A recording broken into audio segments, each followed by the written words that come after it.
കോൺ കി സ്റ്റൈ parlando.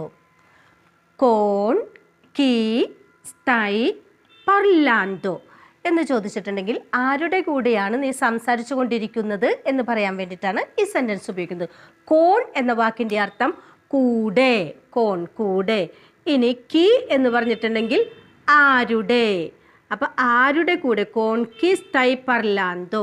സ്റ്റൈ എന്ന് പറഞ്ഞിട്ടുണ്ടെങ്കിൽ നീ, parlando എന്നുള്ളത് സംസാരിച്ചുകൊണ്ടിരിക്കുക. parlare എന്ന വാക്ക് പ്രസൻറ്റ് കണ്ടിന്യൂസ് ടെൻസിൽ പറയുമ്പോൾ parlando എന്നായി മാറുന്നു. parlare എന്ന വേർഡിൽ നിന്നാണ്, parlare സംസാരിക്കുക, ഈ വേർഡിൽ നിന്നാണ് parlando എന്ന വേർഡ് ഉണ്ടാകുന്നത്, സംസാരിച്ചു കൊണ്ടിരിക്കുക. അപ്പം നീ ആരുടെ കൂടിയാണ് സംസാരിച്ചു കൊണ്ടിരിക്കുന്നത് എന്ന് പറയാൻ വേണ്ടിയിട്ടാണ് കോൺ കി സ്റ്റൈ parlando എന്ന് പറഞ്ഞത്. കോൺ കി സ്റ്റൈ parlando, കോൺ കി സ്റ്റൈ parlando.